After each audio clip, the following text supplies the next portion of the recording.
चलो तो शान, कॉन्ग्रेचुलेशन 90 प्लस मार्क्स पाने, मतलब बेसिकली 90 प्लस 90.2% मार्क्स पाने के लिए। तो कैसा thank you ma'am. Feel? Ma'am अच्छा फील हो रहा है मेरे को तो। घर वालों के क्या रिएक्शन थे? उन्होंने ही बोला बहुत अच्छा रिजल्ट आया तुम्हारा। एक्सपेक्टेड था? एक्सपेक्ट तो 95% था, पर कोई बात नहीं, जैसा है ठीक है। ठीक है, मतलब 90 इतने भी कम नहीं है तुम्हारे। हाँ मैम। इतने में दो और पास हो जाएंगे। नहीं वैसे। मतलब तुमने क्या स्ट्रैटेजी फॉलो की थी? मैम मैं तो पहले वन शॉट देखता था हर हर चैप्टर का। हाँ। उसके बाद मैं क्वेश्चंस और प्रैक्टिस करता था उसके। अच्छा। उसके बाद मैं देखता था कि मैं कहाँ गलती कर रहा हूँ। ओके, मतलब तुमने स्टार्टिंग से स्टार्ट किया था या एंड में स्टार्ट किया था बेटू? मैंने मिड में करा। अरे, ना स्टार्टिंग ना मिड, ठीक है। Mediocre, okay. तो मतलब लाइक ऐसी कोई स्पेसिफिक स्ट्रैटेजी जो तुमने फॉलो की हो जिससे तुम्हें लगा हो कि हाँ ये मेरे लिए वर्क कर रही है, तो मैं इसे अगर करूंगा तो मेरे मार्क्स इंक्रीज होंगे, ऐसा कुछ? हाँ ऐसा कुछ था, जैसे मैंने एक वीडियो देखी थी, एक वन शॉट की इकोनॉमिक्स की। उसके अच्छा। बाद मैंने क्वेश्चंस करे उसके, तो जब ओके। क्वेश्चंस करे मेरे से हो नहीं रहे। फिर हाँ। मैंने देखा कि इसलिए नहीं हो रहे मेरे से कि मेरे कॉन्सेप्ट इसलिए क्लियर नहीं है, मेरे कॉन्सेप्ट इसमें। अच्छा। क्योंकि कॉन्सेप्ट क्लियर इसलिए नहीं कि मैं ढंग से सुनता नहीं था वीडियोस को। फिर मैंने ऐसा करा कि सबको बोला कि चुप हो जाओ आप।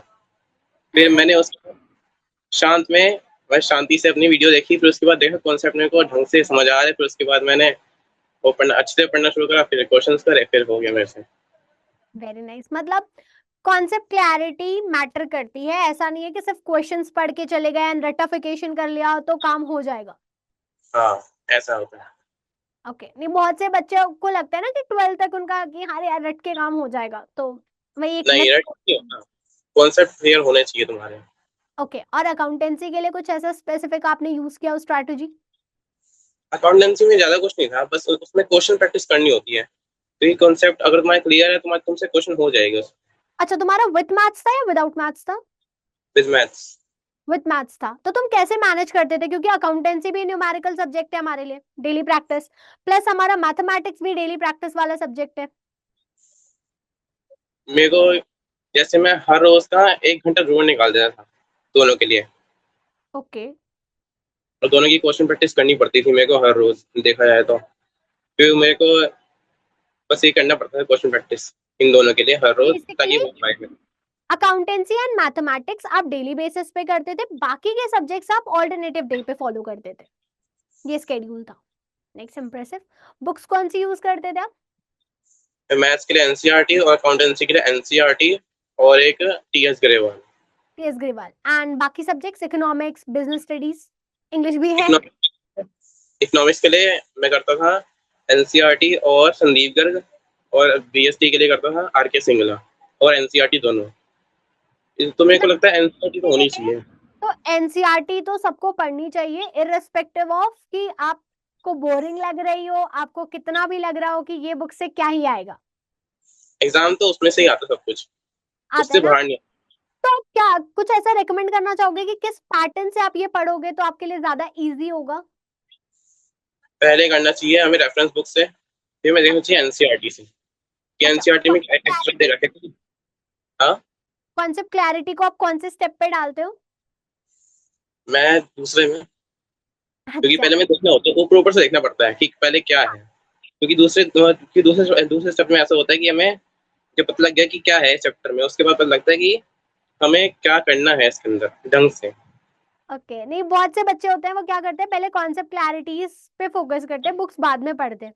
बट मुझे भी जो एक राइट वे लगता है पढ़ने का वो यही होता है कि पहले क्या करो, आप बुक्स पढ़ो। ठीक है, सपोज चैप्टर 1 हम nature and significance of management पढ़ रहे हैं, हमने स्टार्ट हम्म। कर लिया, हमने एक ओवरव्यू ले लिया। उसके बाद हम वीडियो लेक्चर्स या फिर जो भी XYZ आप क्लासेस देखते हो वो क्लासेस देख लो। फिर क्या होता है उस पे ना थोड़ा एक इंटरेस्ट भी जगता है, ट्रेजर हंट की तरह वर्क करता है बेसिकली वो हमारे लिए। और उसके बाद अगर आपको रेफरेंस बुक देखनी है तो रेफरेंस बुक देख लो, या वापस से अगर आप एक क्विक रिवीजन करना चाहो एनसीईआरटी से तो मुझे लगता है वो ज्यादा बेटर वर्क करता हाँ। है ना? एंड व्हाट हाँ अबाउट सीयूईटी? मैं भी तैयारी तो कर रहा हूँ उसकी वैसे। अच्छा, अभी एग्जाम्स हुए नहीं? नहीं अभी नहीं हुए मेरे, अभी होएगी मेरे। ओके, ठीक है। तो तो लाइक उसके लिए क्या स्ट्रैटेजी फॉलो कर रहे हो? पीवाईक्यू सॉल्व किए, मॉक सॉल्व किए कि नहीं किए, या फिर आप ऐसा लाइक, क्योंकि ये वीडियो बाकी बच्चे भी देखेंगे तो उन्हें भी ना बहुत गाइडेंस मिलने वाली है। उन्हें लगता है कि हम बोलते हैं तो टीचर्स तो बस बता रहे हैं हमें, वो उस पर्सपेक्टिव पे चले जाते हैं, बट अगर आप सब गाइड करोगे, उन्हें बताओगे ना, तो उन्हें हेल्प मिलती है, क्योंकि रियल आप ही हो हमारे वो तो। मैं ऐसे करता हूँ कि ना पहले एक चैप्टर कर लिया तो उसके बाद उसके 50 क्वेश्चन कर लिए मैंने, ऐसे करता हूँ।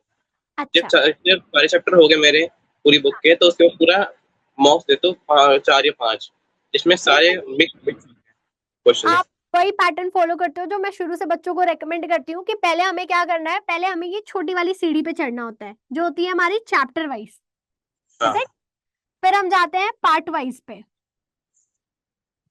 और फिर हम सॉल्व करते हैं पीवाईक्यूज, एंड देन कहाँ पे जाते हो आप? देन आप जाते हो फुल लेंथ पे।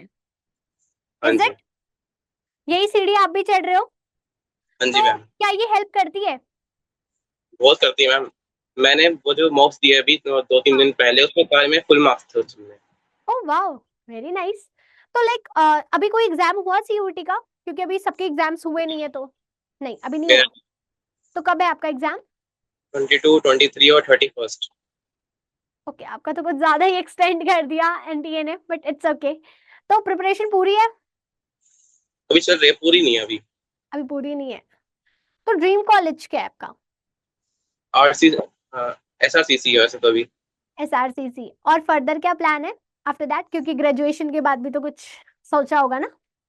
हाँ वो तो है, मैं सोच रहा हूँ कि एआई में थोड़ा ध्यान दूंगा, कि एआई बहुत ज्यादा ग्रो कर रहा है इन ईयर्स में। ओके, तो बेसिक आपका एआई पे ही वर्क करना है, तो उस पे आप क्या डिप्लोमा करोगे, कोई सर्टिफिकेशन कोर्स करोगे, या फिर मास्टर्स में उस पे देखोगे आप? नहीं, मास्टर्स में नहीं जाऊंगा, डिप्लोमा करूंगा उसके लिए।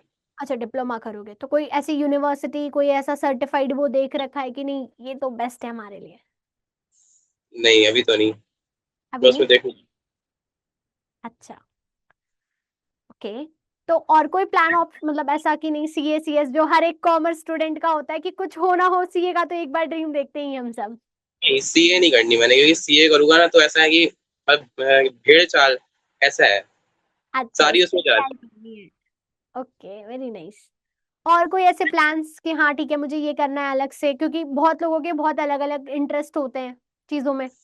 है। हाँ मेरा इंटरेस्ट अभी एआई में तो है ही, उसके साथ साथ उसमें भी है, ई कॉमर्स में भी है अभी तो।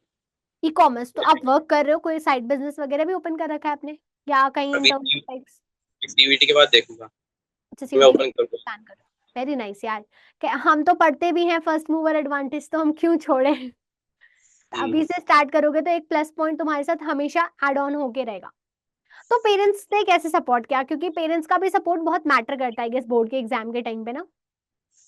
उन्होंने बोला था कि अच्छी तरह तैयारी कर, हम तेरे को सब दे देंगे, जो तेरे को चाहिए, जो तेरी नीड है सब हम तेरे को पूरी कर देंगे, तू बस तैयारी कर अच्छी तरह, अच्छे मार्क्स ले आ तू। और उन्होंने ऐसे कहा था। आप प्रेशराइज नहीं किया कि नहीं कॉमर्स नहीं, लेना है कि ये करना है, नहीं इतने मार्क्स चाहिए?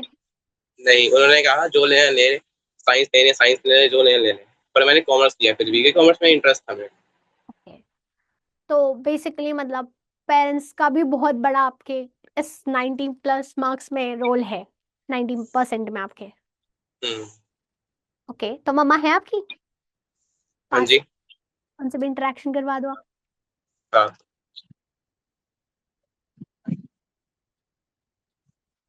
मम्मी, बात करनी है मैम से।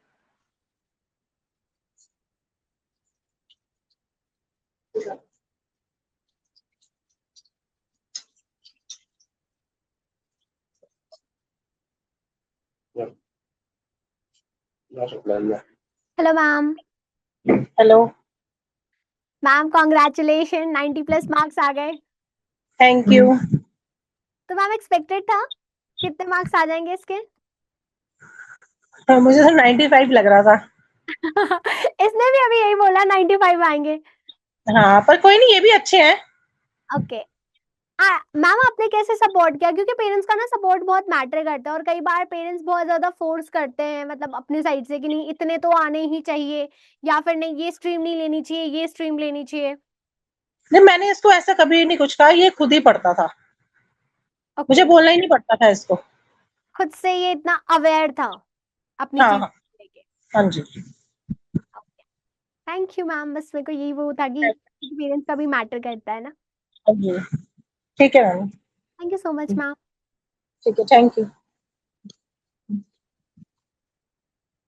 तो शांत, अभी पहले आप बैठ जाओ आराम से। तो शांत, क्या तुम अपने जूनियर्स को रेकमेंड करना चाहोगे कि लाइक सीयूटी की प्रिपरेशन के लिए या फिर लाइक क्लास 11 12 की प्रिपरेशन के लिए चैनल, या मैं फिर तो बस यही कहूँगा, जितने क्वेश्चन हो सके उतने क्वेश्चन करो, जितने मार्क्स हो सके उतने करो। और बोर्ड्स के लिए? और बोर्ड्स के लिए तुम बस प्रैक्टिस करते रहो अकाउंटेंसी और मैथ्स के लिए, और जो बाकी थ्योरी सब्जेक्ट है उनमें थोड़ा ध्यान दो, बस याद करो उनमें कॉन्सेप्ट। वो कॉन्सेप्ट अगर तुम्हारा क्लियर है तुम ऐसे ही बना के लिख दोगे उनमें, और थोड़ा याद भी करना है इसलिए जरूरी, क्योंकि कुछ वर्ड्स होते हैं स्पेसिफिक जो हमें यूज करने पड़े, जो हम यूज करते हैं जैसे बीएसटी में, हाँ, जैसे डायनामिक, परवेसिव, ऐसे वर्ड्स होते हैं वो जो यूज करने कॉमन पड़ते है, जो हर जगह यूज कर सकते हैं। वैसे हैं। अगर हम हाँ, बात करें हमारे फाइनेंशियल मैनेजमेंट चैप्टर की, जिसपे सब बच्चों की ऐसी बैंड बजी होती है, उसको लेके तुमने क्या प्लान किया था, कैसे उसको कवर अप किया था? उसमें मैंने कॉन्सेप्ट कॉन्सेप्ट क्लियर रखा था बस इतना, और कुछ नहीं करा था। जैसे उसमें मैंने ऐसे निमोनिक्स बनाए थे मैंने उसके अंदर, अच्छा, ताकि मेरे को याद रहे। हाँ, ओके, वेरी नाइस यार। मतलब लाइक ठीक है, तुम्हारी स्ट्रैटेजी, तुम्हारा जो वे है ना पढ़ने का, वो लाइक सही डायरेक्शन वाला है। ऐसा नहीं कि एक दिन उठे अन पढ़ना स्टार्ट कर दिया अन हो गया सब कुछ। ऐसा नहीं है। हाँ, all the best. I hope तुम्हारा सीयूईटी एग्जाम भी बिल्कुल अच्छा जाए, क्योंकि अभी एग्जाम्स चल रहे हैं, तो तुम लकीली तुम्हारा भी अच्छा ही जाएगा, क्योंकि बोर्ड्स में इतने ला दिए तुमने। हालांकि दोनों के पैटर्न में डिफरेंस है, बट जो तुम स्ट्रैटेजी फॉलो कर रहे हो, it is next level. So any last tip और एनी ऐसा कुछ सजेशन जो दूसरों को तुम देना चाहते हो? मैं तो बस यही कहूँगा, मन आए पढ़ लो, जो मेरे जूनियर है उनको कॉन्सेप्ट क्लियर कर लो, क्वेश्चंस कर लो। रेक्टिफिकेशन पे मत जाना। नहीं, रट्टे पे नहीं जाना। रेक्टिफिकेशन पे गए तो फिर ये 90 मार्क्स, 90 प्लस परसेंटेज इम्पॉसिबल सी है। हाँ, ऑल द बेस्ट तुषान। होप तुम लाइफ में कुछ नेक्स्ट लेवल और भी करो, जैसे तुम्हारा ये वाला ड्रीम पूरा हुआ कि 90 तो 95 था एक्सपेक्टेड, बट 90 इज गुड, बुरा नहीं है। तो ये जैसे आ गए, वैसे ही तुम्हें तुम्हारा ड्रीम कॉलेज भी मिल जाए, एंड आफ्टर दैट जो तुम्हें एआई कोर्स करना है, और साथ ही साथ जो तुम्हें ई कॉमर्स में इंटरेस्ट है, तुम उस दोनों ही फील्ड में कुछ ना कुछ नेक्स्ट लेवल कर पाओ। Thank you ma'am. Thank you so much तुषान।